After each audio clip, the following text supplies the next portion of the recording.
J'étais en train de dire que Dieu te donne ce que tu aimes. Lorsque tu aimeras la bénédiction, eh bien que la bénédiction vienne dans ta maison. Lorsque tu aimeras la bénédiction, que la bénédiction vienne dans ta famille au nom de Jésus. Que Dieu puisse te donner la grâce d'attirer la chose que tu aimes. Vous savez, dans la vie, on ne peut pas dire qu'on est satisfait tant qu'on n'a pas encore manifesté la chose derrière laquelle on court. C'est un principe vital. Je ne peux pas dire que je suis satisfait. On peut baisser le son du synthé.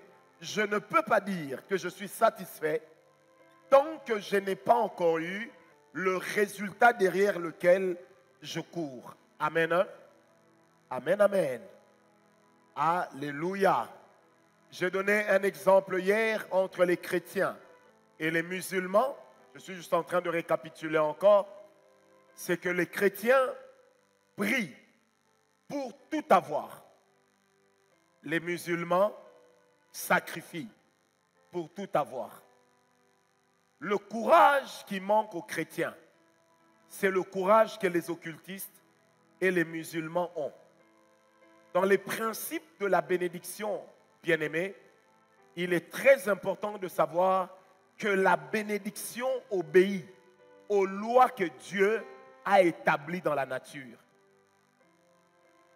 Ça veut dire, dès lors que les lois sont appliquées, dans la nature même, la loi va te bénir. C'est comme ça que la bénédiction, je vais vous choquer un peu, n'est pas une chasse gardée des chrétiens. On n'est pas béni parce qu'on est chrétien. On a la grâce parce qu'on est chrétien, mais on est béni parce qu'on respecte les principes. C'est pourquoi la Bible dit, Dieu lève son soleil sur les justes et les injustes. Amen. Dieu lève son soleil sur le juste et les injustes. Ne confondons jamais grâce et bénédiction. Même en hébreu, les deux n'ont pas la même racine. La grâce est différente de la bénédiction. Amen. Tarzan, tu peux avoir la grâce, manifester la grâce, mais sans être béni par la grâce. Il y a des gens qui ont l'onction, qui guérissent les malades, qui font marcher les paralytiques, mais qui meurent pauvres. Amen. La foi en la grâce est plus facile à exercer que la foi en la bénédiction. Parce que la bénédiction, même quand tu y crois, tu dois remplir les conditions. Alors que la grâce ne te demande qu'une chose, c'est croire. N'oubliez jamais ce principe. La grâce et la bénédiction sont très différentes. Vous allez entendre généralement des enfants de Dieu dire, moi je suis béni parce que je suis enfant de Dieu. Oui, la position d'enfant de Dieu nous donne une bénédiction identitaire. C'est ce qu'on retrouve dans Éphésiens 1, verset 3. La Bible dit, nous sommes bénis de toutes sortes de bénédictions dans les lieux. Donc c'est pour dire que même si tu meurs pauvre, au ciel tu ne seras pas pauvre. Il y a une bénédiction là-bas. Mais lorsque nous parlons de la bénédiction ici, c'est celle que nous sommes capables de manifester sur la terre.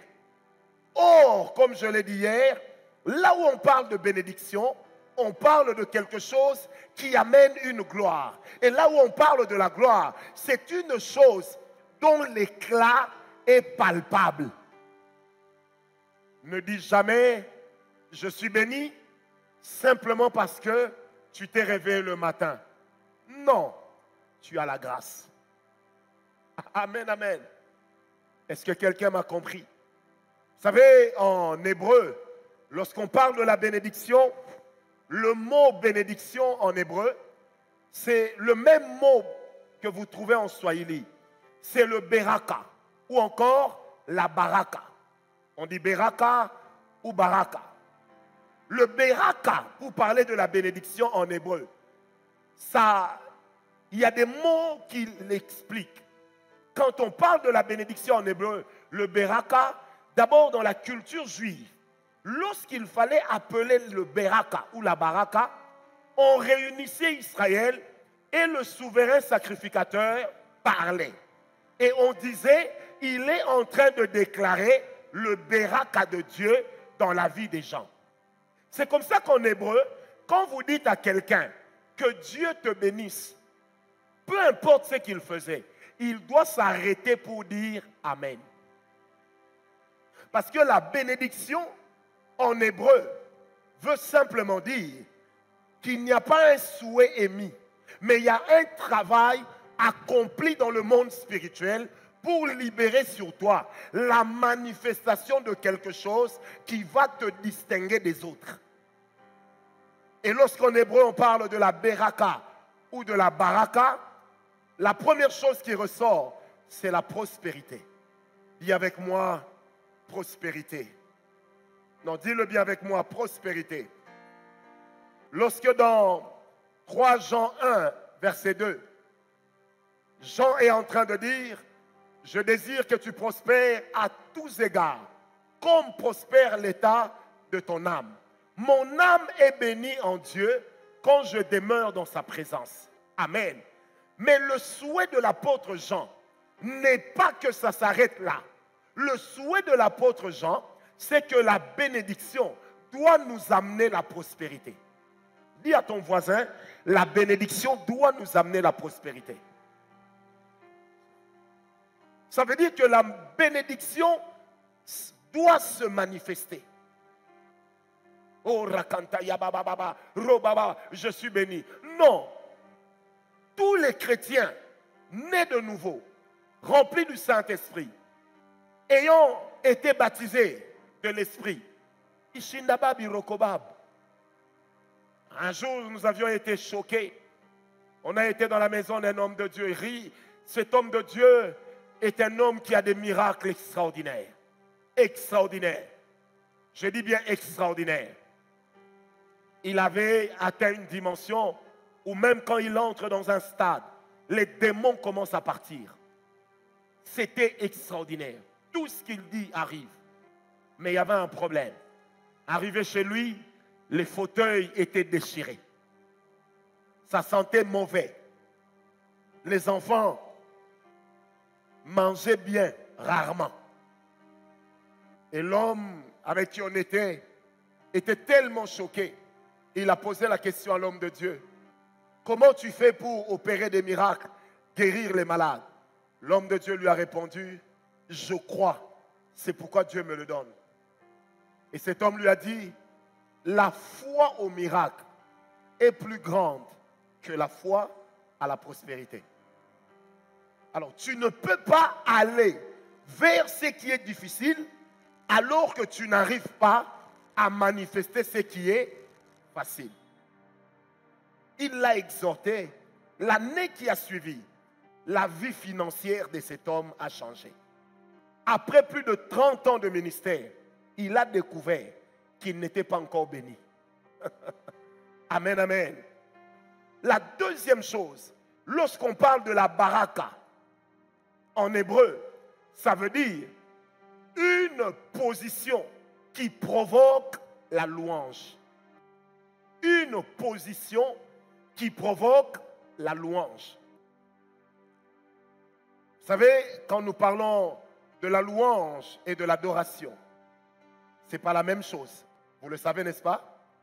On adore Dieu en lui rappelant ce qu'il est. Mais on loue Dieu en l'élevant pour ce qu'il a accompli. Donc c'est pour dire qu'en réalité, la louange n'est jamais gratuite. Quand je loue Dieu, je dois avoir une référence. Seigneur, je te loue parce que tu as fait ça. Tu as fait ça. Tu as fait ça. Vous savez pourquoi chez nous au Congo, nous avons plus de supplications et de l'intercession plutôt que la louange? Parce que dans la vie de la plupart d'entre nous, en réalité, nous n'avons pas de référence de ce que Dieu a fait. Et quand on le dit, il y en a qui pensent que c'est un péché. Non, frère. Quand je n'ai pas un sujet de louange, je n'en ai pas. Donne-moi un amen. C'est ça la pensée même en hébreu. Vous savez, il y a des chansons qu'on a écoutées, qu'on écoute dans certaines églises. Lorsque vous connaissez la parole de Dieu, vous ne saurez pas où les classer. Est-ce des chants de louange, des chants d'adoration, des chants de supplication, des chants d'intercession? Mais généralement, nous avons, nous, des chants de regret. Vous savez, dans ce pays, on a chanté des bêtises. Yeswa kanganga singa na kingo, atana kimi na belelak. Mais non. Dieu ne nous oblige pas à marcher avec lui. C'est un choix volontaire. Est-ce que vous comprenez? Vous savez, des fois, quand vous voyez les gens pleurer dans nos prières, ils ne pleurent pas parce que Dieu a fait. Ils pleurent parce qu'ils réalisent qu'il est dans un gouffre profond. Et à la fin, lui-même dit, bon Seigneur, je te remercie quand même parce que tu es Dieu. Mais au fond, il n'a pas envie de dire merci. Donc même sa propre prière donne l'impression d'être devenue un mensonge. Frère, depuis que moi j'ai compris ces choses, il y a des moments où je dis à Dieu, tu sais que ces jours-ci, quand je prie, Seigneur, je ne veux pas te rappeler les mêmes choses que tu as fait. Fais de nouvelles choses. Donne-moi une occasion pour te louer. Amen, amen. Donne-moi une occasion de te louer. Est-ce que je peux dire ce que je pense? Frère, et que le Seigneur m'en soit témoin. Ne facilitons pas la tâche à Dieu. Faisons travailler Dieu. Oh. Ne facilite pas la tâche de Dieu. Ne sois pas comme cette femme qui épouse un paresseux. Et c'est elle qui va travailler, qui va tout ramener. L'homme est en train de changer la télécommande. Et d'appuyer sur la télécommande, il change les chaînes. Et à la fin, il pose aussi la question à la femme, on mange quoi aujourd'hui? Pendant qu'il n'a rien laissé. Et la femme qui est là, je l'aime seulement, je l'aime. Non, heureusement qu'en France, on nous a appris une chose. L'amour ne se nourrit pas d'eau douce. Non. Quelqu'un m'a compris. Si on ne peut pas faire ça avec un homme, a fortiori avec Dieu. Un jour, ma femme m'a dit, mais tu travailles beaucoup. Je lui ai dit, c'est pourquoi tu m'aimes. Elle fait, ah! J'ai dit, combien t'ont aimé avant moi, vous n'êtes pas mariés? Quand on s'est marié, tu savais que tu épousais un bosseur. Un homme qui déteste la paresse. Qui déteste ne rien faire. J'ai dit vrai ou faux? Elle m'a souri, elle m'a dit, c'est pas faux. Amen. Parce que dans la vie, tout n'est pas que grâce. Il y a beaucoup de choses que nous devons apprendre à mériter. Parce que la grâce n'annule pas la méritocratie.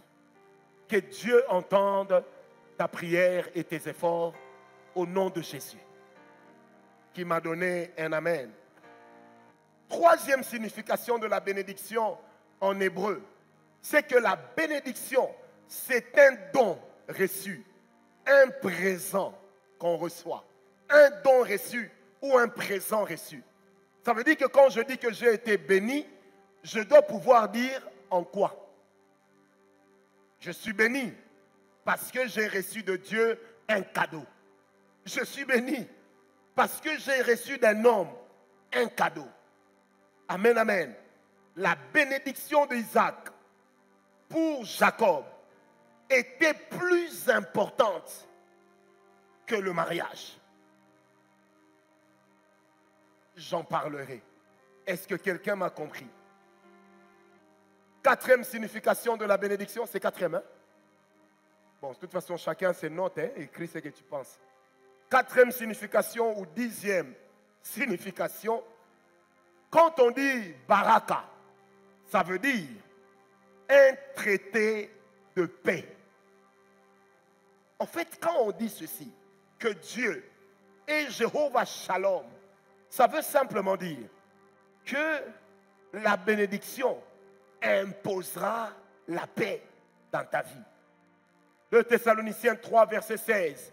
La Bible dit ceci, que l'Éternel lui-même t'accordera la paix en tout temps, en toutes circonstances et de toute manière. Ça veut dire que quand on parle de la bénédiction, ta paix intéresse Dieu.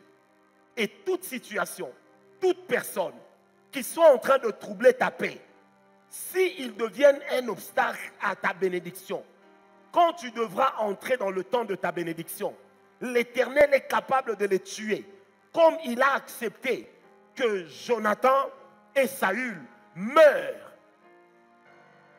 L'Éternel est capable de les écarter, parce que le temps était devenu pour qu'il y ait un traité de paix entre Dieu et David.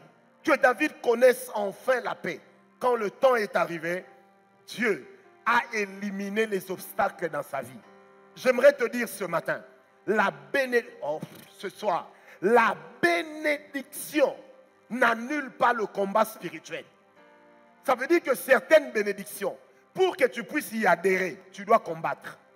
Ma soeur, non, moi dans ma famille, même si les gens ne durent pas dans le mariage, moi je vais durer. Frère, soeur, là où il y a une loi qui interdit la bénédiction dans les mariages, qui interdit la longévité dans les mariages, si toi tu es né dans cette famille, si tu espères rester marié longtemps, rester marié bien, tu dois faire ce que personne n'a fait chez toi.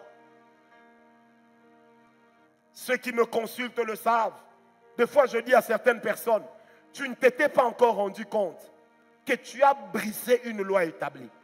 Tu es né dans une famille dans laquelle les gens ne travaillent pas. Et papa, toi tu travailles. Et tu commences à dire, parce que je suis enfant de Dieu, parce que je suis bosseur, je travaille. C'est bien. Mais tu as brisé une loi. Là où on brise une loi, on la remplace toujours par une loi. Le monde spirituel a horreur du vide. Quand dans ta famille tu prospères, là où jamais quelqu'un n'a prospéré, ne prends pas cela pour un acquis. Bats-toi. Si le combat ne s'est pas encore manifesté, peut-être qu'au prochain épisode, c'est ce qui va arriver. C'est ce qui va arriver. C'est ce qui va arriver. Rien n'est facile. Et tout n'est pas gratuit. Il est de ces choses, tu dois te battre pour avoir la paix. Pour avoir la paix. Parce que bien aimé, quand tu as l'argent et que tu n'as pas la paix, ça ne sert à rien. Pour que tu aies l'argent et que tu bénéficies pleinement de ce que tu as besoin d'être en paix. Je prie ce soir que la paix de Dieu t'accompagne. Et vous savez, dès lors qu'un homme de Dieu, sérieux avec Dieu, déclare que la paix de Dieu t'accompagne, sans le savoir, cette déclaration-là va éloigner de ton chemin les enlèvements, les accidents. Donc, s'il y avait un accident qui devait à tout prix se produire et enlever ta vie, Dieu peut prendre cet accident, la donner à quelqu'un d'autre. Parce que dans le monde spirituel, toute chose qu'on ne peut pas annuler, on la transfère. Or, il est de ces choses, on ne peut plus les annuler. Parce qu'il y a déjà eu un sacrifice qui les soutient. Et pendant ce temps-là, qu'est-ce qui va se faire? On va transférer ça. C'est comme ça que dans le monde spirituel, on peut prendre la bénédiction du frère, on donne au frère. Parce que quand on regarde dans le frère, on ne voit pas de bénédiction possible. C'est comme ça que l'oncle de maman Titi, Ésaü, a dit une parole à son père. Il dit, papa, n'y a-t-il plus de bénédiction dans tes mains? Il dit, y a-t-il plus de bénédiction pour moi dans tes mains? Celui qui te bénit doit continuer à être béni. Sinon, le jour où il aura séché, il n'y aura plus rien pour toi. Est-ce que vous comprenez? Et quand le père dit à son fils, j'ai donné à ton frère, tout ce que j'avais. Pourtant, il lui a donné ni animal, ni vêtements, ni maison, ni terre. Mais il a donné à son fils la bénédiction. Amen. La bénédiction. Est-ce que je peux te parler? Il y a des gens dans la vie qui ont une dimension de bénir les nations. Il y en a qui ont la dimension de bénir la nation. Il y en a qui ont la dimension de bénir la commune. Il y en a qui ont la dimension de bénir le quartier. Il y en a qui ont la dimension de bénir l'avenue. Il y en a qui ont la bénédiction de bénir la famille. Mais il y en a qui n'ont la dimension que de bénir une seule personne. Une fois qu'il t'a béni, toute bénédiction qu'il déclarera après dans la vie des autres n'apportera rien. Parce que lui-même est resté vide.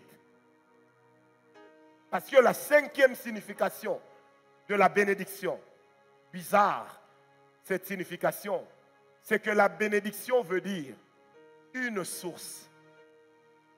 Donc lorsque quelqu'un te bénit, il te transfère sa source pour que toi aussi tu deviennes une source. C'est comme ça que l'Éternel avait dit à Abraham, dans Genèse 12 au verset 3, tu seras une source de bénédiction. Quiconque tu béniras sera béni.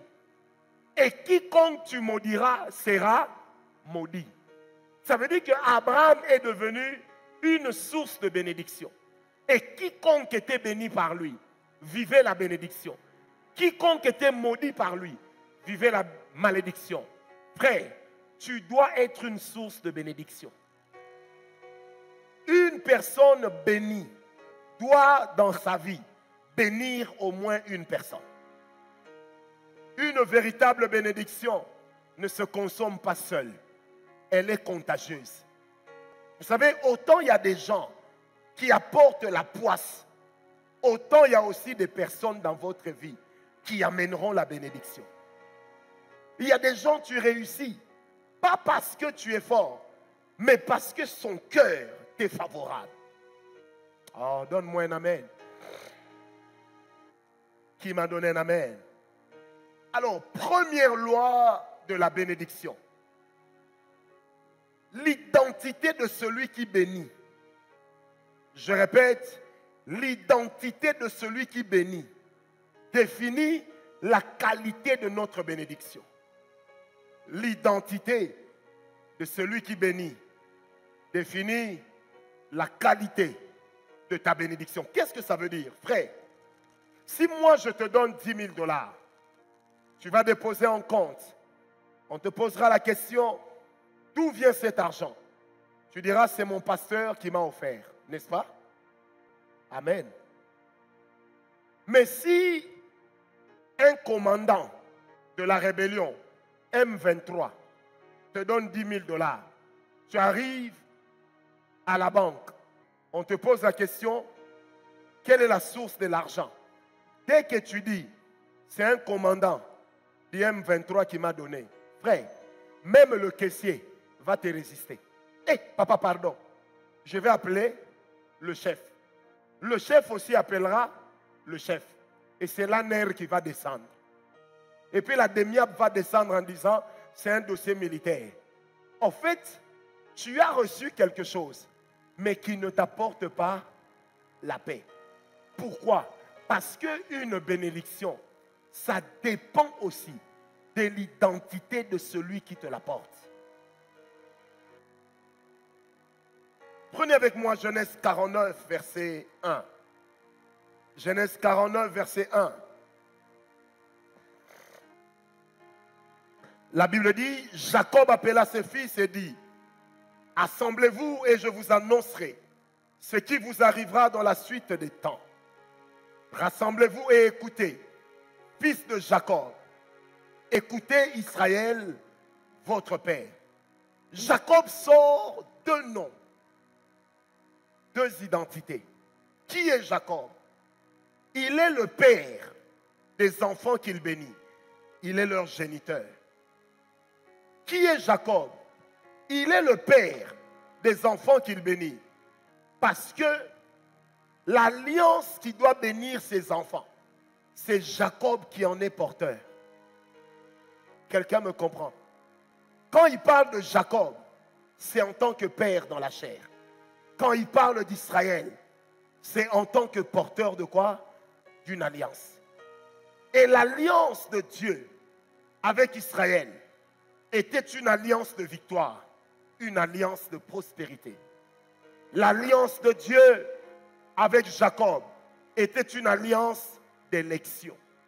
Parce que la prophétie disait, il y a 2 nations dans ton ventre. Le premier sera assujetti au second. Il y avait déjà une élection. Romains 9 dit ceci, j'ai aimé Jacob, j'ai haï Ésaü. Dira-t-on que Dieu est injuste? Non. Il fait grâce à qui il veut. Amen.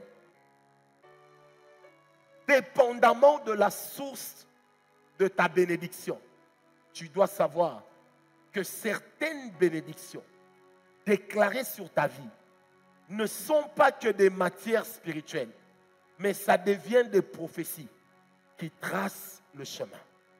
Je ne sais pas si tu me comprends. Tout dépend de la qualité de celui qui te bénit. Tout dépend de la qualité de celui qui te bénit.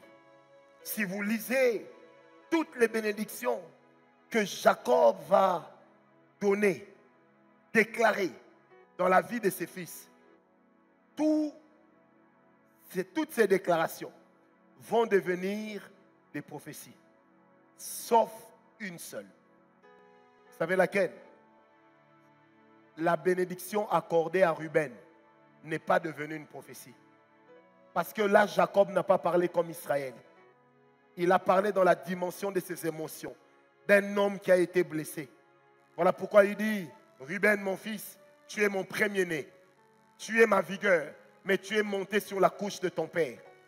Et il commence à parler. En fait, en bénissant Ruben, Jacob est en train de régler ses comptes. Mais en bénissant les autres fils, il est en train de déclarer ce que Dieu fera. Et c'est Jacob qui, le premier, dira à Judas que le sceptre royal ne s'éloignera point de Judas. Or, Judas faisait partie des enfants qui contestaient beaucoup avec Jacob. Donc Jacob ne pouvait pas aimer Judas plus que Joseph. Il ne pouvait pas aimer Judas plus que Benjamin. Parce que la maman de Joseph et de Benjamin était la plus aimée. Or, généralement, on jette son dévolu sur les enfants dont la maman a le plus été aimée. Surtout lorsqu'on a été un père polygame. Vrai ou faux? Amen, amen. Mais quand Jacob parle à Ruben, ou de Ruben, il parle dans sa dimension humaine. Voilà pourquoi, des siècles plus tard, lorsque Moïse viendra bénir Israël, la première chose qu'il fera, il va annuler la malédiction que Jacob avait jetée sur Ruben. Et il va regarder Ruben. Il va dire, Ruben, vis. Ruben, vis. Ruben, vis. Parce que, spirituellement, Moïse a compris que Ruben n'a pas été maudit dans l'esprit de son père, mais il a été maudit dans la pensée et dans le cœur de son père. Et ici, j'aimerais vous donner un principe important. Lorsque vous avez un vrai père spirituel, il a la capacité d'annuler la malédiction qui vient de ta famille. Tu ne m'as pas compris. Je disais, il a la capacité d'annuler la bénédiction qui vient même de ton père biologique. En fait, c'est là que vous allez voir les Nigérians. Moi, je les admire, les chrétiens nigérians, les chrétiens coréens. Ce sont des gens qui ont compris certaines choses. Ce sont des gens qui ont compris. Nous, ici, on est capable de se battre avec quelqu'un parce qu'il a insulté ton père dans la chair. Peut-être que ton père dans la chair est un sorcier et tu le sais. C'est un aventurier et tu le sais. Amen. Mais lorsqu'il s'agit des pères spirituels, on est capable de les livrer à la vendetta populaire. Parce qu'on se dit, ce n'est pas mon problème. On l'appelle seulement Père parce qu'il nous apporte la parole, mais il est spirituel, mon Père dans la chair. Mais quand nous chassons vos démons, ce ne sont pas vos oncles qui travaillent. Est-ce que vous avez déjà réalisé ça? Oh, mais donne-moi un amen.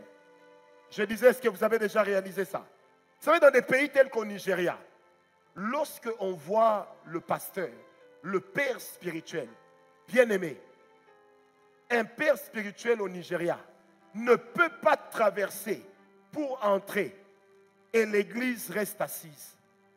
Jamais. Jamais. Tout le monde se lève. Pourquoi?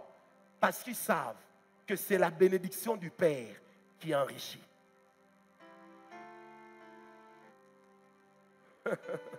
Qui m'a donné un amen? Vous savez, on peut changer d'église comme on veut. On ne change jamais la nature d'un vrai Père. À un certain moment dans cette ville, le bishop David Oyedepo avait envoyé un missionnaire. Ça s'est passé il y a plus de 30 ans. Ce missionnaire est arrivé, il a lancé l'église. Enfin, il a prospecté le terrain. Il a rendu son rapport et puis il a dit, moi je retourne au Zaïre, commencer ma propre église. Je sors de la communauté. Une histoire vraie. Je sors de la communauté. Oyedepo lui dit, va, que Dieu te bénisse, que la grâce de Dieu soit avec toi. Il arrive ici, il commence le travail, tout se passe bien. Et puis Oyedepo bénit d'autres serviteurs. Il leur dit, vous, allez commencer Chapelle des Vainqueurs à Kinshasa. Et quand eux, ils sont arrivés, alors, ils étaient devenus un peu comme s'il y avait deux groupes de Nigérians. Et les gens étaient dans une embrouille terrible. Ils sont retournés dire à celui qu'on appelle Daddy. Ils ont dit, Daddy, nous avons été à Kinshasa. Mais ton autre fils là, en tout cas, il nous met les bâtons dans les roues. Pourtant, il a déjà quitté la communauté, vous m'entendez? Il dit, c'est comme si on est en concurrence. Frère, Oyedepo dit à sa secrétaire, appelle-le. Dis-lui de venir dans 3 jours. On l'appelle, on dit, Daddy veut te voir. Mais il n'est plus dans la communauté. Il prend l'avion. Il arrive à Lagos, il va à Canaanland. Il arrive dans l'antichambre d'Oyedepo. Il dit, je suis venu pour répondre à l'invitation. On lui dit, il n'est pas là, il arrive. Frère, lorsqu'il entend le protocole crier, Daddy's coming. Vous savez ce qu'a fait cet homme? Il a enlevé tous les habits. Il est resté nu. Il s'est étendu par terre. Il a dit au bishop Oyedepo, marche sur moi, fais tout, mais ne me maudis pas. Oyedepo l'a regardé, il a rigolé. Il dit, ne dérange plus les autres, tu as compris? Et cet homme dira, yes daddy. Il dit, tu dois respecter la distance entre l'église que toi tu dois créer et l'église que moi je suis en train de créer. Tu ne peux pas combattre l'œuvre de ton père. Yes, daddy. Frère, l'homme est parti. Arrivé en 2003, le bishop David Oyedepo revient ici. Moi dans la salle. La salle était pleine à craquer. Il prêchait avec un micro en or.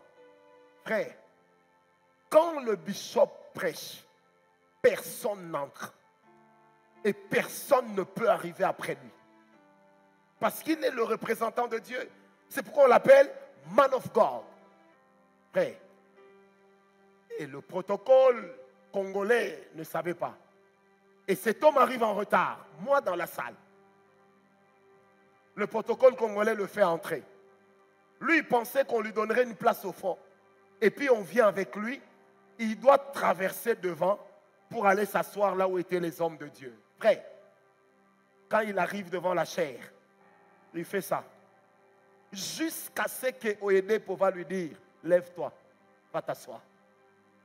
Mais dans l'entretemps pour nous, c'est un bishop. Mais j'ai vu comment cet homme s'est fait petit. Tout petit.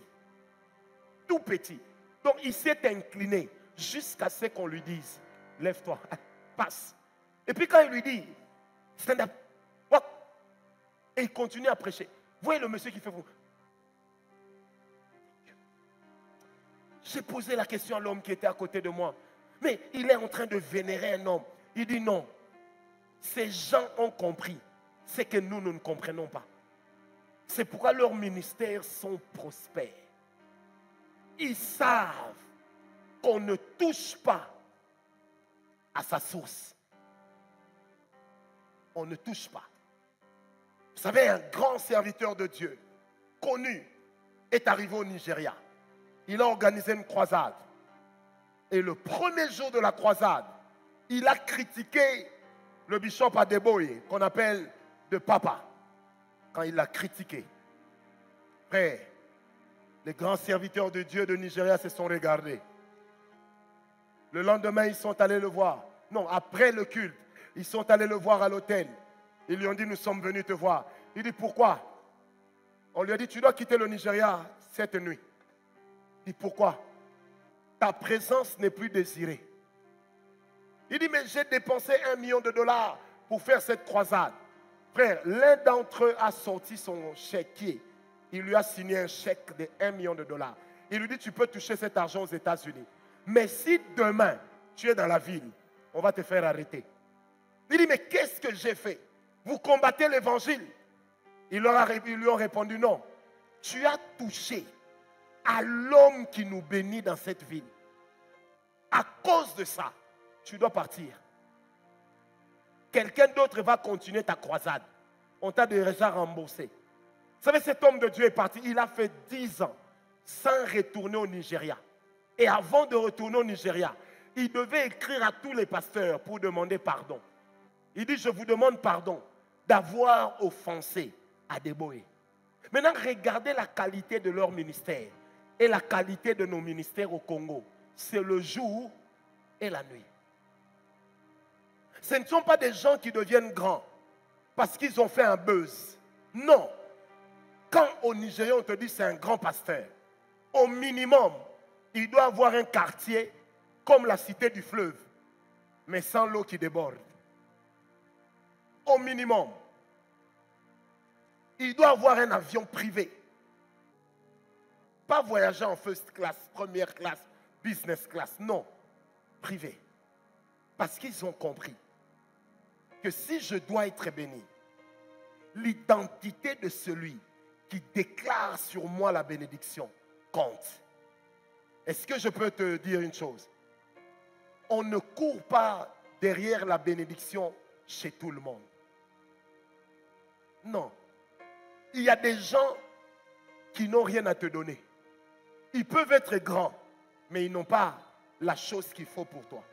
Il y a des gens qui peuvent ne pas être grands, mais dans leur bouche, sur leurs mains, ils ont ce qu'il faut pour que toi tu deviennes prospère.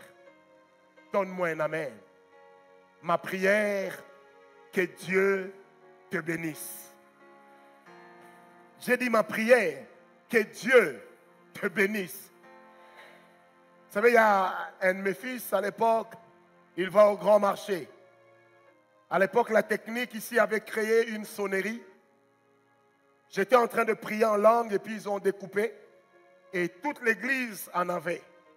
Je parlais en langue. Il m'a dit, Père Franck, on a fait ça. J'ai dit, pourquoi? Il m'a raconté une histoire. Il dit, un jour, je suis allé au grand marché. J'avais mis la sonnerie de David Oyedepo, qui était en train de prêcher, de faire des déclarations. Il me dit, prof, je marchais, ma femme m'a appelé. Ça a commencé à parler. Il dit, j'ai vu une femme à côté de moi, en train de faire, yes God, amen. Oh, amen. Yes, daddy, amen. Il dit, quand je me suis retourné et que j'ai fini, la femme m'a donné $10.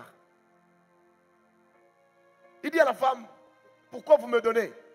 La femme lui dit, you make my day. Tu as fait mon jour. Il dit, ça veut dire quoi? Il dit, cet homme, c'est l'homme le plus important dans ma vie après Jésus. Seulement parce que tu m'as donné l'occasion d'être béni par lui. Ma journée ici est bénie. En tout cas, accepte que je te donne cette offrande. Parce que c'est sur ton téléphone que j'ai entendu la parole qui me bénira. Il m'a dit, vieux, depuis ce jour-là, j'ai compris qu'on ne blague pas avec un père spirituel. Pourquoi nous ne sommes pas bénis? Vous savez, quand vous lisez Deutéronome 33, verset 1, c'est là que Moïse va dire à Ruben, Ruben vit, Ruben vit, Ruben vit, et ne meurt pas. Parce que Ruben était appelé à disparaître. Mais par la parole de Moïse, Moïse a enlevé la malédiction de laquelle Jacob avait frappé son propre fils. Est-ce que quelqu'un m'a compris? La qualité d'un père est une qualité qui bénit la vie de l'enfant. Oh, donne-moi un amen. Je parlais avec une de mes filles ici. Elle est entrée dans mon bureau, elle me dit, c'est pour la 9e fois que je vais demander le visa Schengen. On m'a refusé ça 9 fois. Un dimanche après le culte, cette soeur m'a donné $500. Elle m'a dit, papa, si toi tu parles, j'aurai le visa. Je lui ai dit, vas-y, Dieu est avec toi. Il y a 2 jours, elle m'a appelé. Elle me dit, j'ai reçu une notification qu'on m'a donné le visa. Hier, elle m'a envoyé la photo du visa. Et elle a écrit à côté, papa, après 9 fois, sur votre parole, je viens d'avoir mon visa.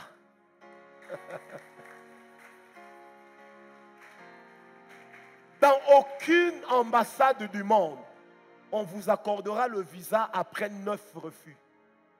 Dans le fonctionnement des consulats, pardon, les gens ne le savent pas.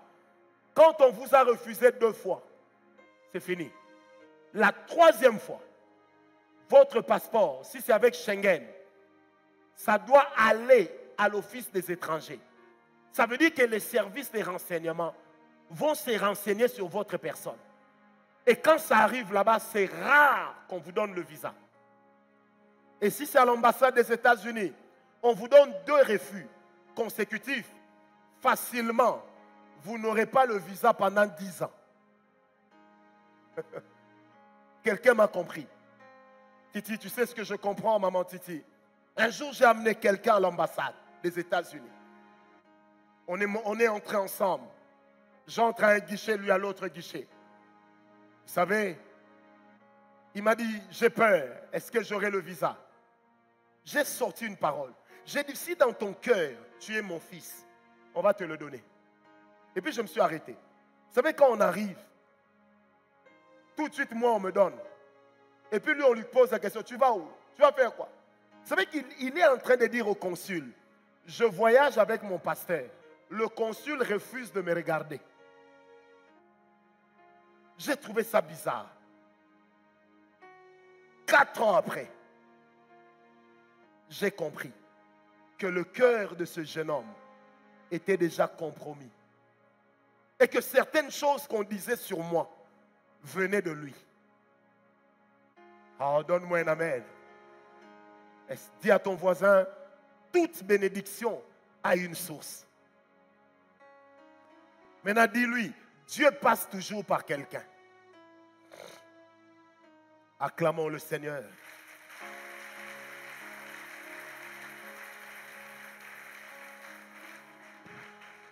Quand on parle comme ça, des fois les gens pensent, ils parlent pour justifier.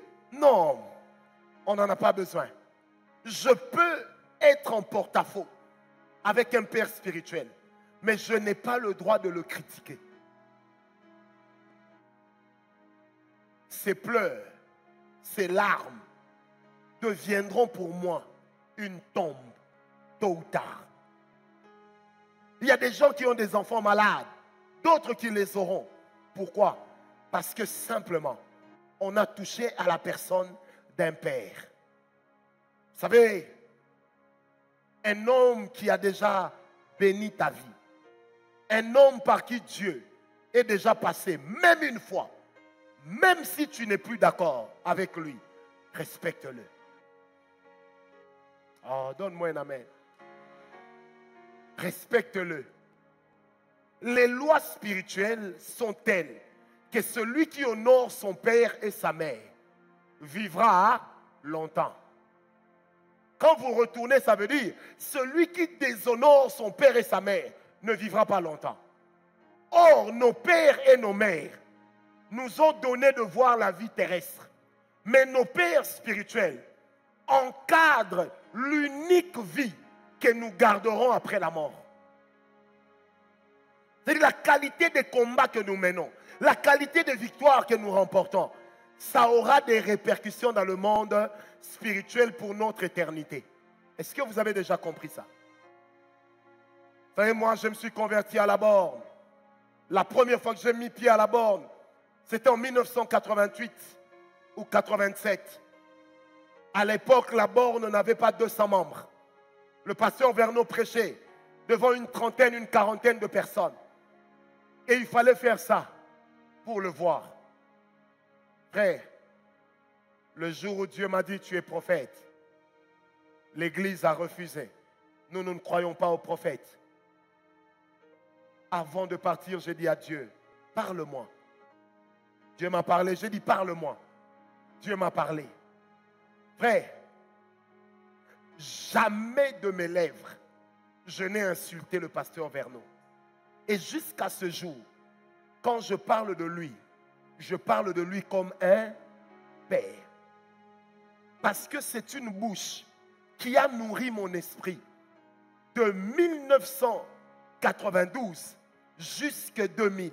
8 ans de bénédiction. Donc même si je parle, parce que le ministère que j'ai de prophète, les assemblées de Dieu ne oignent pas les prophètes, n'ordonnent pas les prophètes. Frère, de toute ma vie de fidèle, je n'ai jamais été suspendu.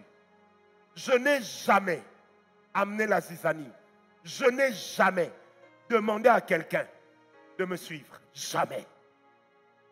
Jamais. Et quand je suis parti de là, j'ai commencé une église 9 ans plus tard. Jusqu'à faire perdre toutes les traces de là où je venais. Pourquoi je l'ai fait? Parce que la bénédiction d'un père restera une bénédiction, même à titre posthume. Vous savez, tous ceux qui étaient autour de moi, en commençant par ma femme, étaient étonnés. Le jour où le pasteur Verneau est mort en Afrique du Sud, les pasteurs de leur communauté m'appelaient pour vérifier l'info. Et je leur posais la question, mais pourquoi c'est moi que vous appelez? Je ne suis pas dans les assemblées de Dieu. Ils me répondaient tous bizarrement, nous connaissons le respect que tu as pour cet homme. J'ai encadré des jeunes dans un ministère puissant. À l'époque, dans cette ville, quand on parlait des jeunes prophètes, il n'y avait que le prophète Jogras et moi. À part nous, il y avait les anciens prophètes que vous connaissez. Et je me rappelle, un jeune homme est venu me dire, je viens de voir le pasteur Verneau. J'ai dit, gloire à Dieu. Et tu allais faire quoi? Il m'a dit, je lui ai parlé sévèrement. J'ai dit, toi, tu vas parler au pasteur Verneau sévèrement. Et nous, on l'appelait Fader Abraham. J'ai dit, tu vas parler à Fader Abraham comme ça. Il dit, oui, l'Esprit de Dieu m'avait secoué. Je devais aller le gronder. J'ai dit, toi? Il me dit, oui. Je lui ai dit, et ce garçon, c'est moi qui l'avais amené au Seigneur. C'est moi qui l'encadrais. Quand j'en parle, j'ai mal dans mon cœur. J'ai rarement vu des jeunes gens être utilisés dans la prophétie comme ces garçons-là. Rarement. Au moment où je vous parle, il est païen. Il est païen. Ce jour-là, je lui avais dit, petit, Dieu n'est pas impoli. Pourquoi les jeunes gens, ils ont la grâce, ils n'arrivent pas à émerger? Parce que nous avons un Saint-Esprit au Congo qui a l'air impoli. Papa, lève-toi, lève-toi, lève-toi. Ah! Dieu n'est pas contre les lois de la morale. Surtout pas contre la bonne éducation et le respect de la personne humaine. Ce jour-là, j'ai dit à ce garçon, tu es maudit. Il me dit, vieux, tu me maudis. J'ai dit, je ne te maudis pas. Je constate que tu viens d'ouvrir. Je dis, tu viens d'ouvrir le robinet de ta malédiction. Et la malédiction va couler dans ta vie. Frère, aujourd'hui le pasteur Vernon est mort. Ça va faire 11 ans cette année. Ce garçon, rien ne marche dans sa vie. Il habite encore dans la maison de son père. Il a 40 ans. Qu'est-ce qu'il a maudit? Parce que la Bible dit, l'œuvre du Dieu de ton père te bénira. Donc l'œuvre du Dieu de ton père te bénira.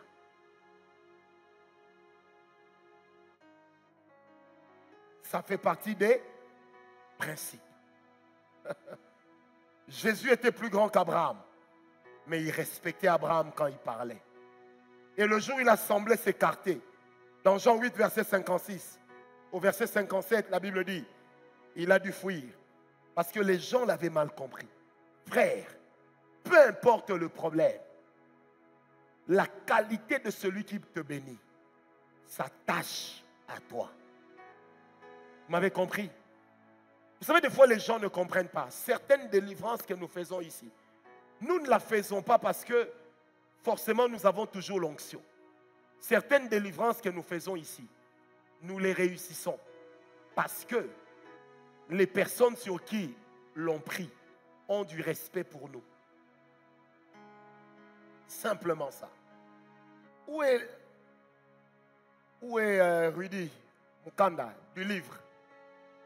Ta soeur pour qui on a prié dimanche, c'est Divine. Elle est où? Divine, lève-toi un peu. Vous voyez cette soeur, quand j'ai prié pour elle, elle était venue, elle a donné l'offrande le dimanche. Au premier ou deuxième culte, je ne sais plus. Dieu m'est témoin. J'ai vu une vision claire dans laquelle on enlevait son père de devant elle et on me mettait à sa place. Et on m'a dit clairement, tu vois, son père était comme un protecteur pour elle. Maintenant, c'est toi qui la protèges. Vous voyez des gens, de femmes pareilles. Admettons que demain, elle s'allie aux gens qui insultent, qui vont dire n'importe quoi. Elle ne mourra pas directement. Mais tout ce qu'elle fait va commencer à mourir petit à petit.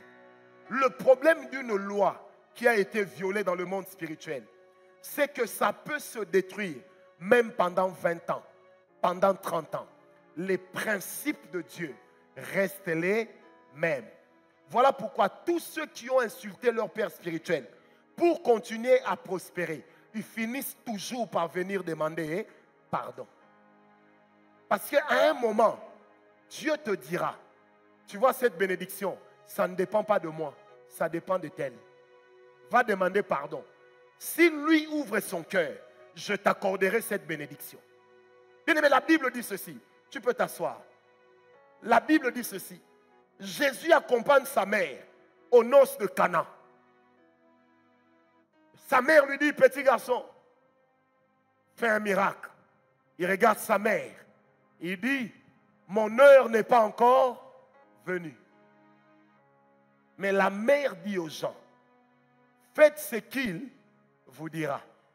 Elle part. Le fils reste. Il a l'onction des miracles. Mais il n'a pas l'autorisation. Pendant que celle qui a parlé, c'est sa mère. Donc s'il n'opère pas avec l'onction qu'il a reçue, il n'aura pas honoré sa mère. Or, Dieu a dit, honore ton père et ta mère. La Bible dit, Jésus leur dit, parce que sa mère avait déjà dit, faites ce qu'il vous dira. Ça veut dire que la mère de Jésus a même déjà expliqué comment Jésus va opérer.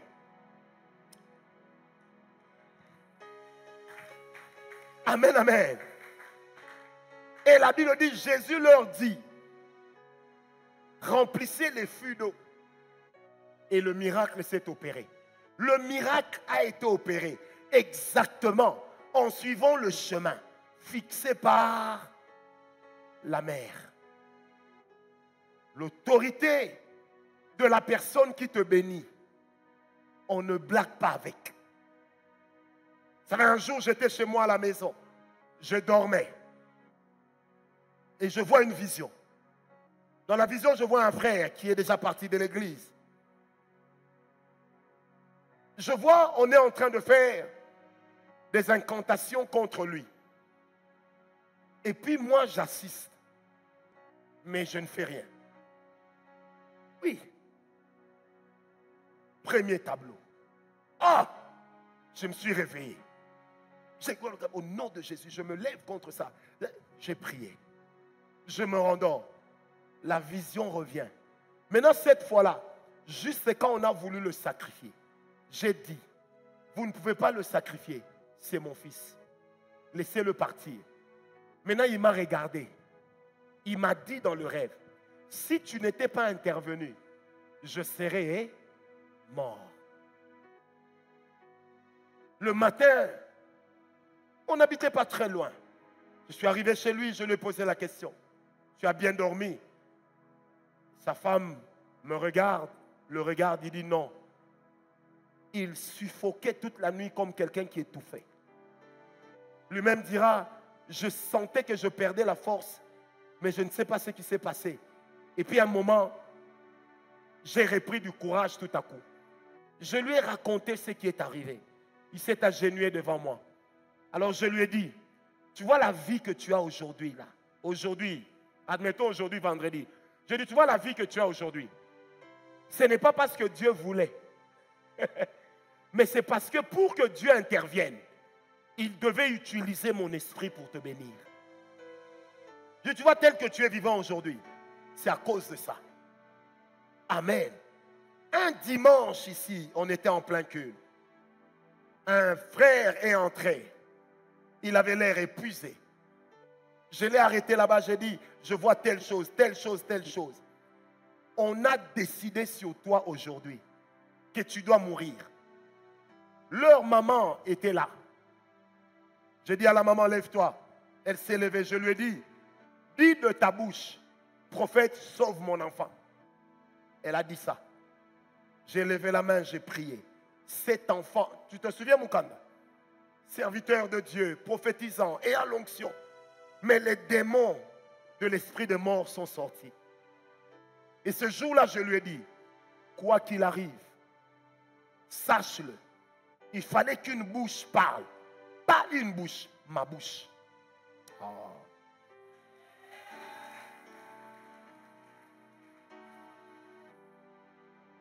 Qui m'a donné un amen. La qualité de la personne qui te bénit. Prenez avec moi, oh j'aime Dieu. Genèse 49, versets 25 à 26. La Bible dit ceci. C'est l'œuvre du Dieu de ton Père qui t'aidera. D'autres versions disent qui te bénira. C'est l'œuvre du Tout-Puissant qui te bénira. Des bénédictions des cieux en haut. Des bénédictions des eaux en bas. Des bénédictions des mamelles et des seins maternels. Écoutez maintenant le verset 26.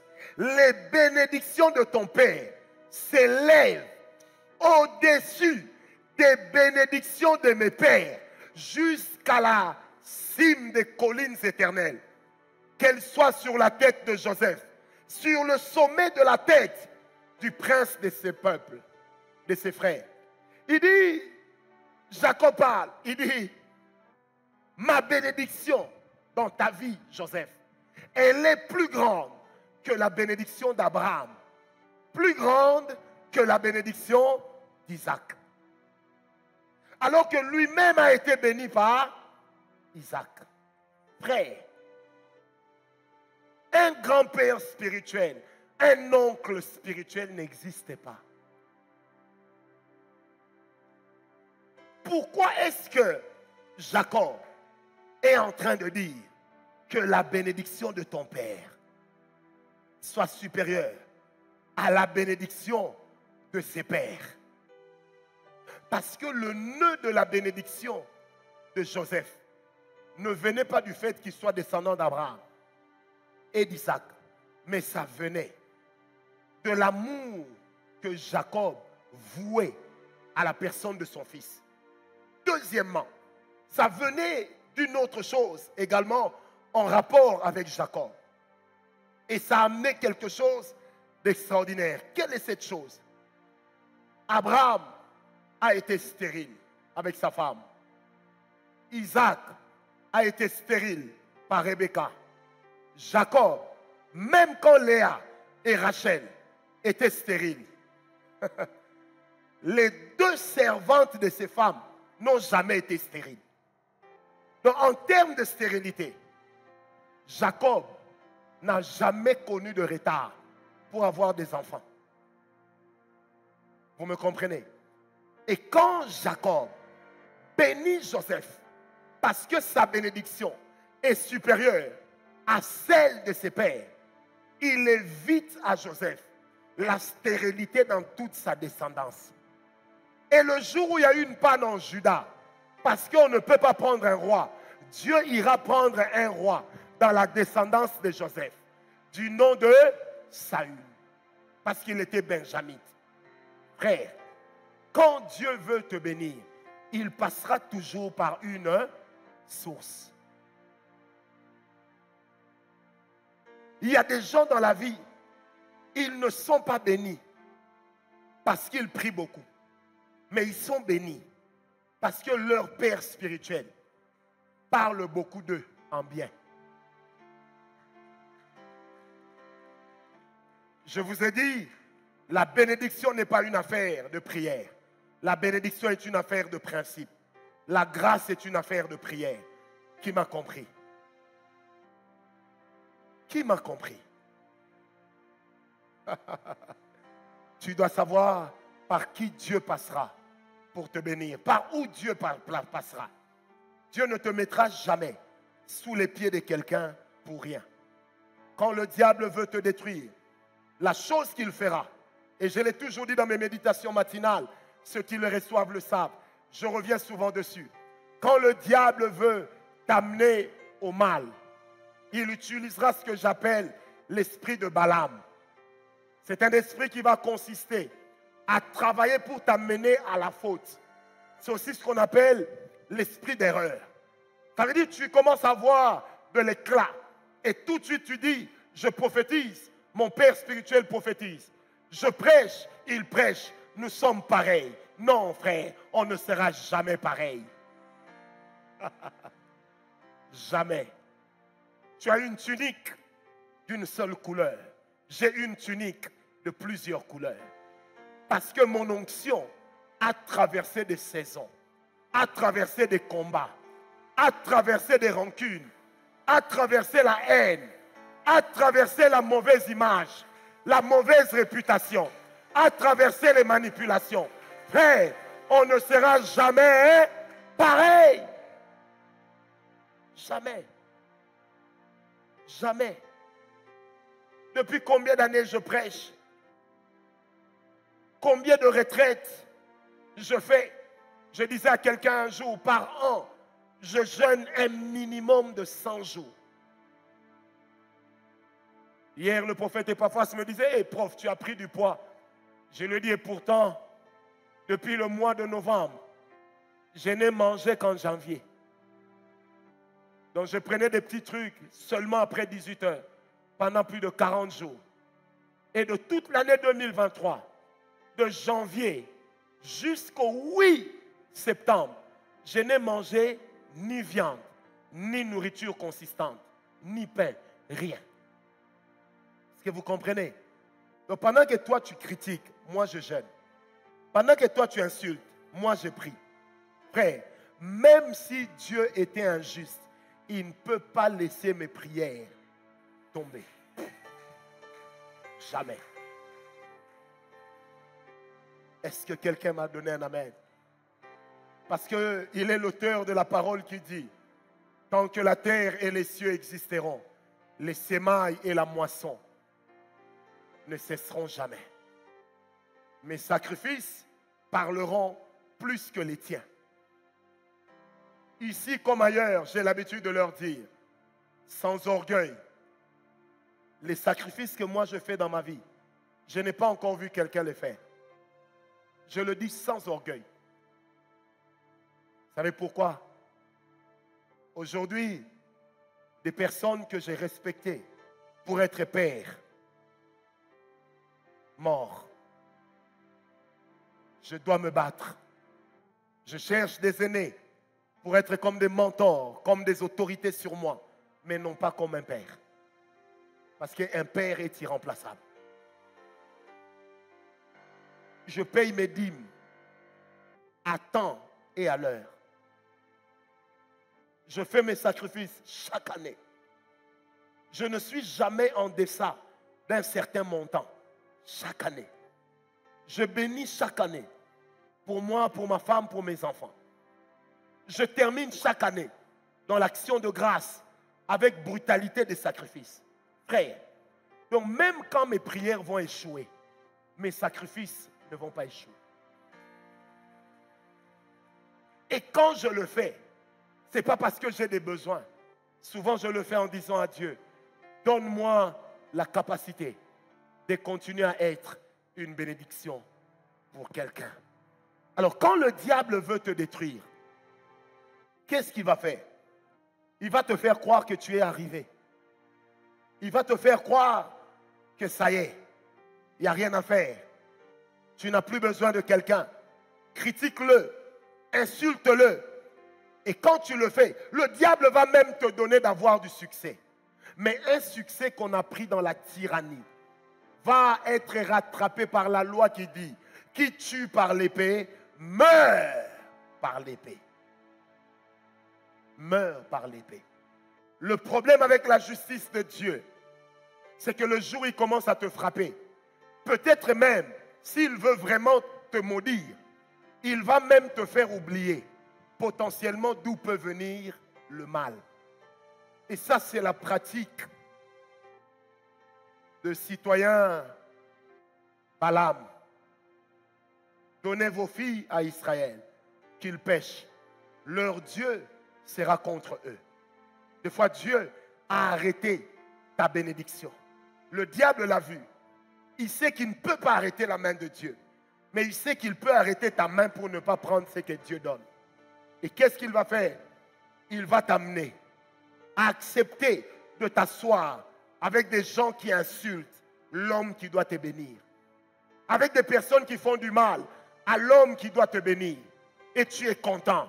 Et le diable peut même commencer à te donner des rêves, au travers desquels tu as juste l'impression que je suis dans le vrai. Frère, la même main qui t'a béni hier. Et dans un rêve, on vient te dire que cette main est une main occulte. Pose-toi la question, est-ce que Dieu se contredit? Et c'est ce qui fait que plusieurs personnes ont des promesses de bénédiction, mais ne peuvent pas être bénies. Vous savez pourquoi?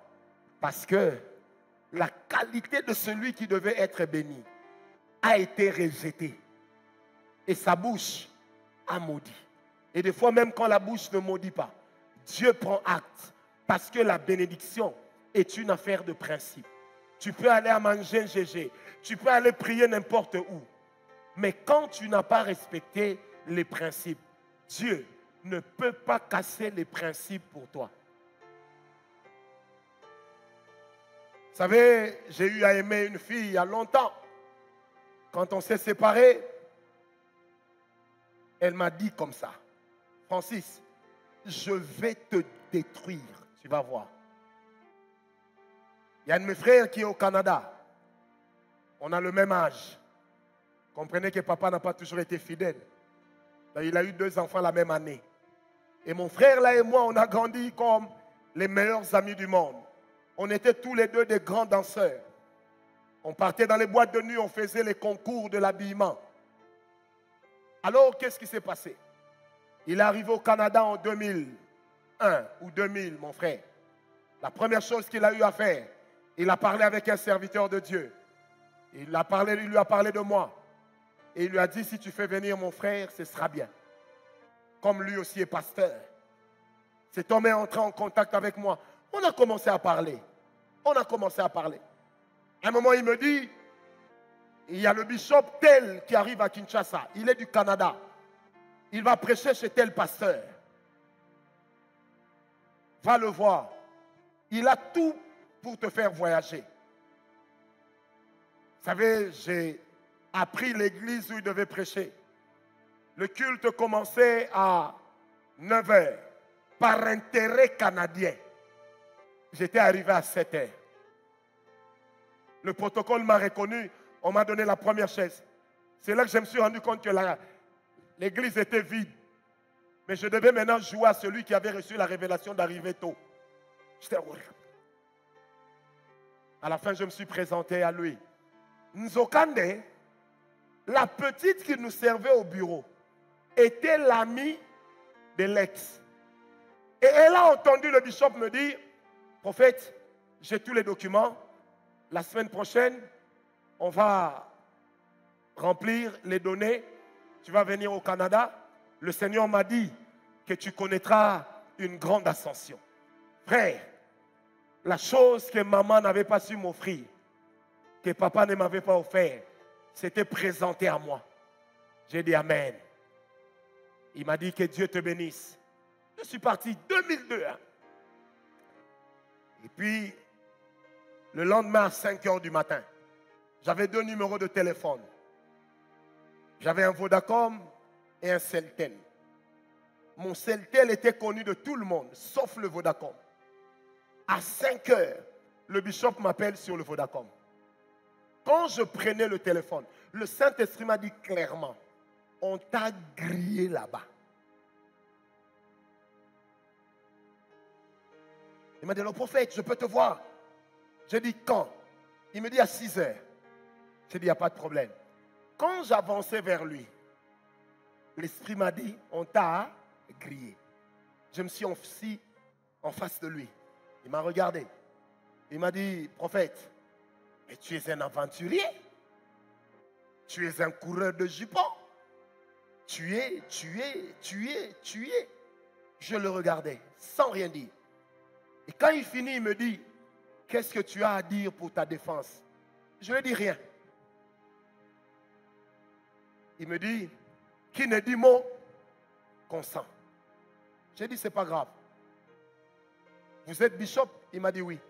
J'ai dit, priez, que Dieu vous dise si ce que vous a dit sur moi est vrai ou faux. Karen, tu sais combien de temps ça a pris pour que Dieu lui dise que c'était faux? 15 ans. 15 ans. On est entré ici en 2017. Hein? 2017. Vous vous rappelez, au mois d'août, au mois de prière de cette année-là, il y avait un bishop qui avait prêché ici. Il venait du Canada. C'était lui. 15 ans après. 15 ans. On s'est retrouvés au Canada. 15 ans après. Chez un ami. 15 ans après. Pendant qu'on discutait, il ne me connaissait plus. Mais moi, je ne peux pas oublier celui qui m'a fait rater le Canada. Pas oublier. On a parlé, on a parlé. À la fin, je lui ai dit, my bishop, vous vous souvenez de moi?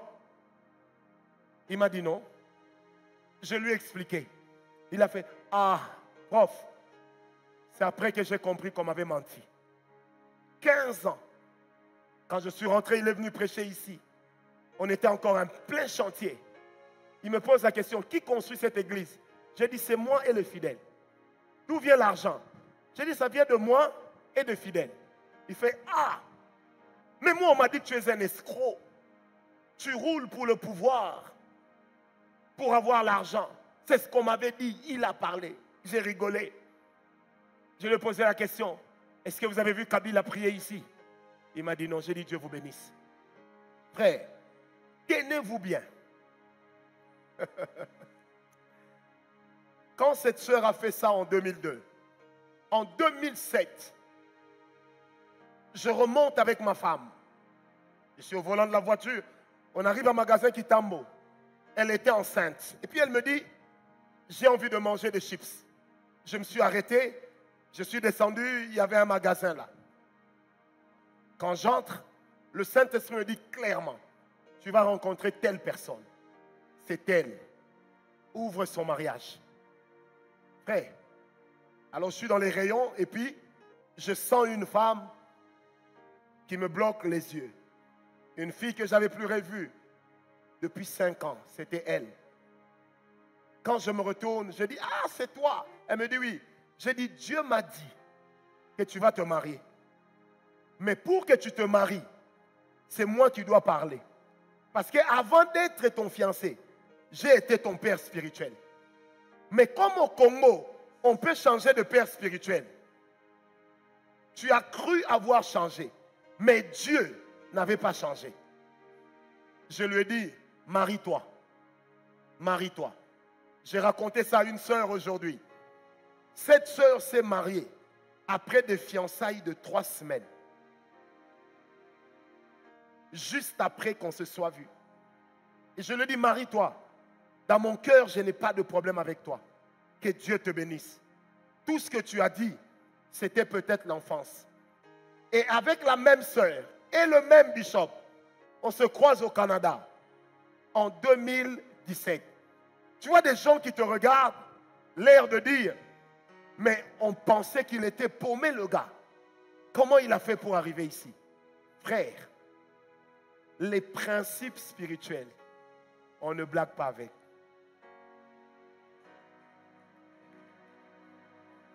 Dieu mettra ta bénédiction sur la langue de quelqu'un.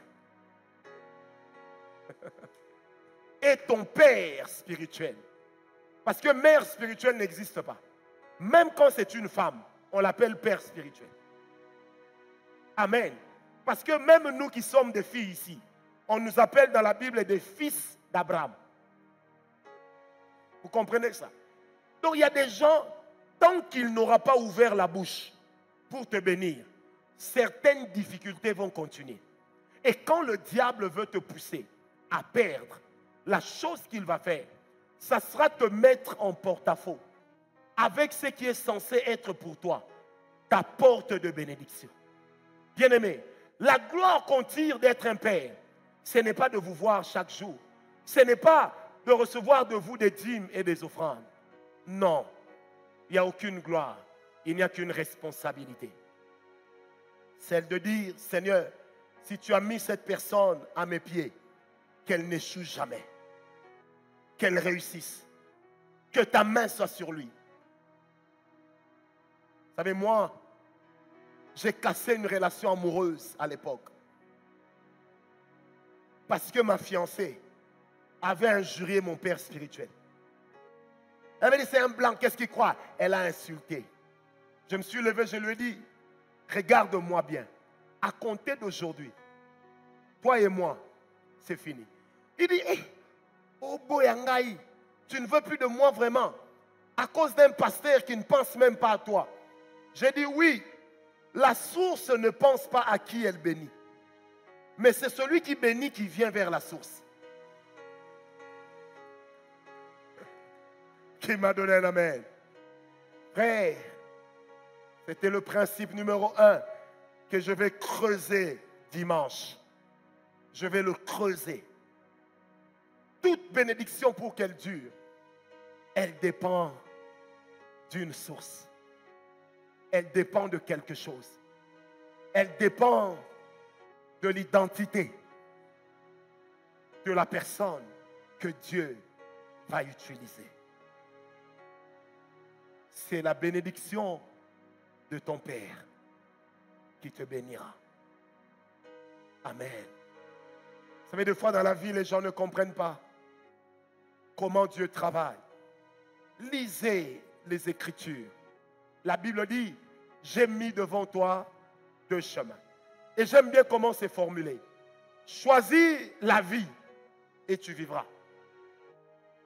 Ça veut dire que toute bénédiction est toujours conditionnelle. Si vous avez eu l'opportunité de lire un de mes livres que je trouve être l'un des best-sellers, c'est un pasteur qui m'a dit, c'est il y a 2 semaines, il m'a dit, prophète, tu te rends peut-être pas compte, mais c'est le meilleur livre que moi j'ai lu dans ma vie, en 40 ans de vie chrétienne. Je dis, ouais, ce livre, c'est vivre l'accomplissement des promesses de Dieu. Un merveilleux livre. Aujourd'hui, vous ne le trouverez que sur Internet. Un merveilleux livre. Dans ce livre, j'explique un principe. Dieu peut décider de te bénir. Dieu peut dire qu'il va te bénir. Mais quand la bénédiction doit t'atteindre, Dieu va épier les situations autour de toi avant de te bénir. Parce que la Bible dit, c'est la bénédiction de l'Éternel qui enrichit. Elle ne se fait suivre d'aucun chagrin. D'aucun chagrin. D'aucun chagrin. Pourquoi nos bénédictions amènent du chagrin? Tu trouves un fiancé. Tout ce que tu fais, c'est aller dans l'impudicité. Frère, j'aimerais vous le dire de tout mon cœur, car le Seigneur me l'a dit et j'aime le dire. Vous savez, l'une des grandes choses que le diable a trouvées dans cette génération, pour détruire la bénédiction, pour compromettre même des gens qui ont l'appel au ministère, c'est un mauvais cœur. C'est ce qu'il a trouvé dans cette génération. C'est des gens qui t'appellent papa, derrière ton dos qui t'insultent. Un jour, j'ai reçu une femme qui me racontait quelque chose que quelqu'un lui a raconté de l'église. C'était horrible à entendre. J'ai pris mon téléphone, je l'ai allumé, j'ai ouvert la page. J'ai dit, ma soeur, c'est ce frère qui t'a dit ça? Elle me dit oui. J'ai dit, mais il m'a écrit ce matin pour me dire, bonjour papa, bonne journée, que Dieu vous bénisse. J'ai dit, tu vois, l'hypocrisie ne peut jamais être une bénédiction. Amen, amen. Quand le diable veut détruire une génération, il amènera la génération à s'élever contre les principes établis. Ce n'est pas à moi, Jacob, de chercher à savoir ce qui s'est passé pour que Rebecca ne mette au monde que 2 enfants. Ce n'est pas à moi. Mais c'est à moi de savoir que ma bénédiction, c'est entre les mains de Jacob. J'aimerais terminer par cette histoire. 1 Samuel 1. Jansi Makambo, ça va? L'homme de Cro-Magnon. Amen. Moi, j'aime surnommer les gens Ninja, Cro-Magnon, Potiphar, dormeur. Je trouve dormeur, c'est Isaac. Il dort beaucoup. Amen, amen. Vous savez, j'ai lu la Bible, c'était la semaine passée. 1 Samuel 1. La Bible dit, Elkana avait 2 femmes. L'une de ces femmes s'appelait Anne. On va clôturer par cette histoire. S'appelait Anne. Arrivé à la même période, il prenait ses femmes. Il montait dans la maison de l'Éternel. Suivez bien. La Bible dit, il remettait toujours une double portion à Anne. Parce que l'Éternel, dites avec moi l'Éternel, l'avait rendue stérile. Donc ce n'est pas un homme qui avait rendu Anne stérile, mais Dieu. Elle montait. Son sacrifice était chaque jour plus grand. Chaque fois plus grand que celui donné par l'autre femme qui avait des enfants. Elle faisait l'objet de risées. Malgré ses sacrifices, Dieu n'enlevait pas sa stérilité. Malgré ses sacrifices. Or, Elkana n'était pas un pauvre. C'était un homme riche. La Bible dit, pendant qu'elle était au loin, en train de balbutier, le sacrificateur a cru qu'elle était ivre. Il a dit, ma fille, mais jusqu'à quand tu viendras dans la maison de Dieu ivre? Elle a dit, mon père, je ne suis pas ivre. Si Anne était une fille de cette génération, elle aurait dit, c'est que Dieu ne lui parlait plus. Il ne sait même pas faire la différence entre quelqu'un qui est ivre et quelqu'un qui prie. C'est qu'il n'a plus la sensibilité spirituelle. C'est qu'il n'a plus le prophétique. On ne va plus crier avance. Elle a dit non, mon père. Je ne suis pas ivre. Elle dit, pardon, la douleur de ta servante est grande. Depuis que je suis mariée, je n'ai jamais donné à mon mari un enfant. Et c'est cette douleur qui me fait pleurer. Élie était un sacrificateur en voie de rejet. Dieu parlera. Élie dira à Anne, va, que Dieu console ton cœur. La Bible dit, l'année qui a suivi, elle a mis au monde. Elle est venue ramener l'enfant dans la maison de Dieu. Lisez la Bible. Ce n'est pas à Samuel qu'il avait fait la promesse que je consacrerai l'enfant. Non, c'est à Dieu. Mais pour que la malédiction qui venait de Dieu soit cassée dans la vie de Anne, il fallait que le père de la maison parle sur Anne. Il était affaibli. Il était tolérant. Il laissait ses enfants aller à l'encontre de la parole de Dieu. Mais ce n'était pas le problème de Anne. Quand Anne a cherché un enfant, la seule issue, c'était la bouche de qui? De Élie. Écoute, tant que tu ouvriras ta maison aux gens qui critiquent ta source ne te donnera jamais une bonne eau. Jamais. Ça fait partie des principes spirituels. Quand le diable veut t'arrêter, il va t'envoyer des gens qui vont dire, qui vont faire, qui vont raconter. Qu'est-ce que ces gens cherchent? Qu'est-ce qu'ils cherchent? Eux-mêmes, des fois, ne le savent pas. Mais ils sont manipulés par le diable pour t'empêcher d'être béni. Je vais vous raconter ce dernier témoignage. On est en 97. Avec un certain nombre d'amis, on se décide d'aller évangéliser à Kimwenza. On habitait tous Ipen, sauf deux d'entre nous. Celui qui est pasteur de Alléluia Ministries, Marcel Malengo, et une autre sœur qui habitait vers Rond-Point Ngaba. Nous tous, on allait là-bas, on prêchait. On est allé voir le pasteur Verneau. On lui a dit la vision que Dieu avait donnée à l'un d'entre nous, d'aller évangéliser, d'établir une église. Le pasteur nous a renvoyés chez son adjoint, ou un de ses adjoints, qui nous a dit, ok, l'église n'a pas d'argent pour vous soutenir. On a dit, il n'y a pas de problème. La première croisade qu'on a organisée, un ami prêchait, moi j'étais interprète. Je me débrouillais en lingala. Et les amis disaient, papa, tu parles lingala comme un prêtre. Et pendant qu'on était en train de prêcher, en face de nous, Pépé Calais jouait. Et il avait des baffles énormes. J'ai crié un moment, Nzambe, Seigneur, si c'est toi qui nous as envoyés, que ces baffles-là pètent. On a entendu, bouf. Le monsieur est venu devant la porte, il nous regardait. Nous, on a au Shindababé, on a vu des miracles. Là-bas, on a refusé de nous donner l'argent pour établir une église. Parce qu'il y avait des gens également qui étaient allés dire, ce sont des jeunes prétentieux. Ils veulent travailler leur propre ministère. Or, nous avions un principe avec tous les amis.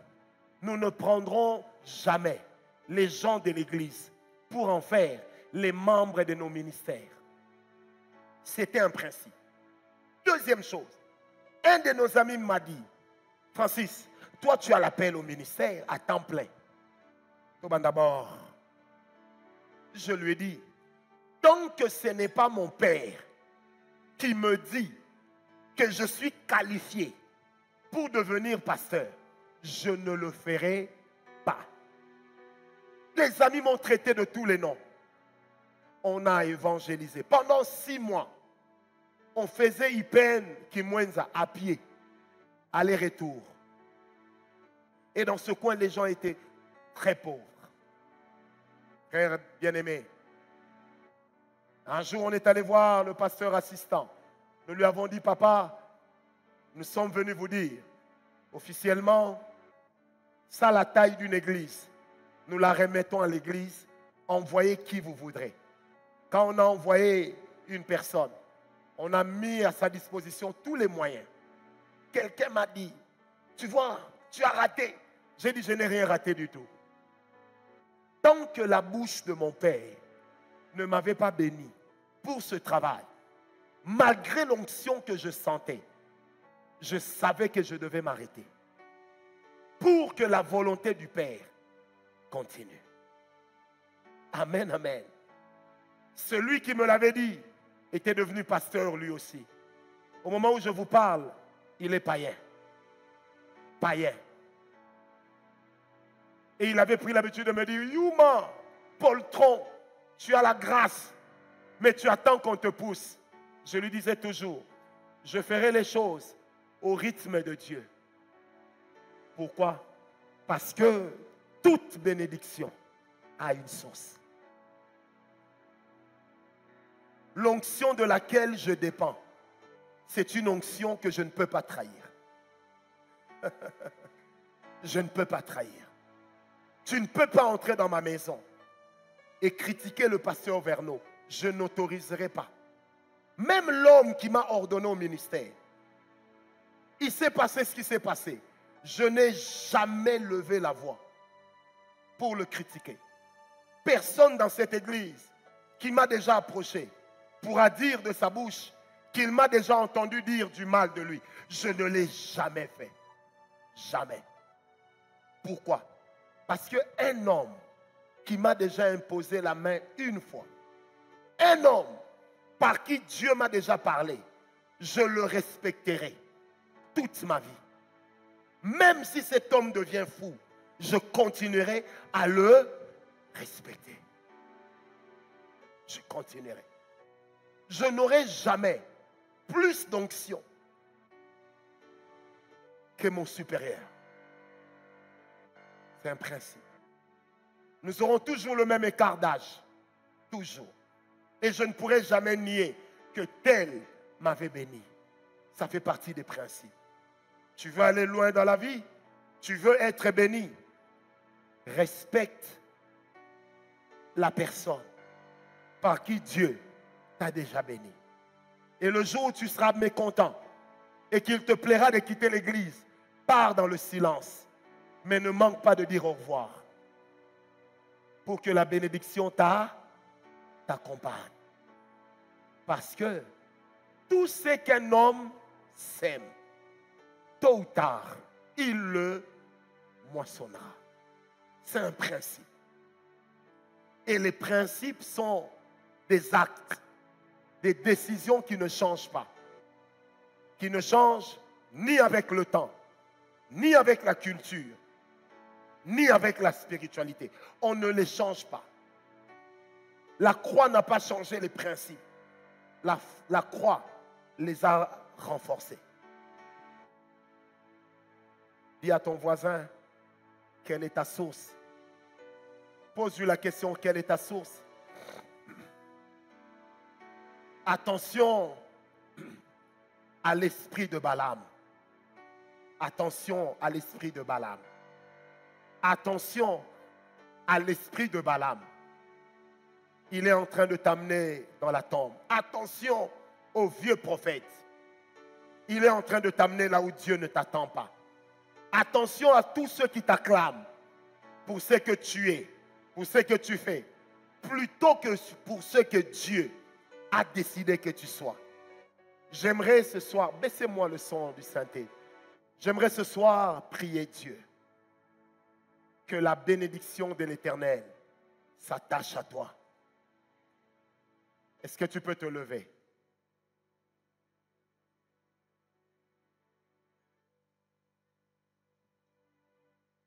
Vous savez, quand je parle, l'Esprit de Dieu m'ouvre les horizons spirituels.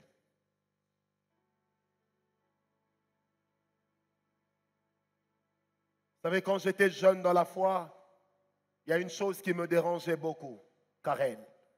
Je venais à l'église, je ne donnais pas l'offrande parce que je n'en avais pas. À chaque fois que je touchais l'argent, je donnais à Dieu 81%. Pour rattraper les fois où les autres donnaient, moi je ne donnais pas. Ma douleur était de ne pas pouvoir aider mon église à avancer financièrement, matériellement. Et j'avais pris une résolution. Je gagnerai les âmes autant que je le pourrais. J'avais pu à l'époque ramener toute ma famille à l'église, à l'exception des parents. Tous nos travailleurs, je les ai ramenés à l'église. Parce que je me disais, ils seront ma contribution à l'évolution de l'œuvre de Dieu et de l'œuvre du Dieu de mon Père. J'aimerais dire à une personne ce matin, ce soir, je ne sais pas pourquoi je le dis, 3 choses. N'accepte jamais que ta maison devienne une caverne de malédiction. Si Balaam vient, dis-lui qu'il n'a pas sa place. La deuxième chose que je voudrais te dire, ne sois jamais Jézabel qui va renforcer les mauvais autels d'Akab. Parce qu'au jour où Dieu voudra frapper Akab, il commencera par toi. La troisième des choses que je voudrais te dire, n'oublie jamais la seule personne capable de détruire la bénédiction de Dieu, c'est toi. Amen. Lève ta main droite, j'aimerais prier. Père, je te prie ce soir avec le Saint-Esprit. Je demande que ta grâce puisse être notre partage, que ta main puisse se poser sur nous. Oh Dieu, il y a des gens qui ont connu le mal, qui ont commis le mal, qui ont parlé en mal, non pas que des serviteurs, mais qui ont parlé en mal de la personne qui a été leur canal de bénédiction. Le malheur est venu résider en eux et chez la plupart, ce malheur ne s'est pas encore manifesté. Mais cependant, il est là, comme un virus qui ronge de l'intérieur, dont on ne découvrira que par les effets lorsqu'il sera trop tard. Ma prière, que tu parles au cœur de chacun, que ceux qui doivent se repentir le fassent, que ceux qui doivent aller demander pardon le fassent. Père, que chacun arrange, que chacun répare avec sa source. Je te prie, éternel Dieu, car il est dit dans ta parole, le potier, le pot, ne peut jamais dire au potier, c'est à cause de toi que je suis déformé. Le pot ne peut jamais dire au potier que tu m'as mal fait. Seigneur, tu as utilisé des hommes comme des potiers. Tu continues à utiliser des hommes comme des potiers pour ce que nous sommes devenus et pour ce que nous deviendrons demain. Ma prière dans nos cœurs, met le respect. Ma prière dans nos cœurs, que nous puissions demeurer respectueux. Car c'est l'œuvre du Dieu de notre Père qui nous bénira. Au nom de Jésus, j'ai prié. Les saints disent avec moi, Amen. Sors ton offrande, nous allons offrir au Seigneur.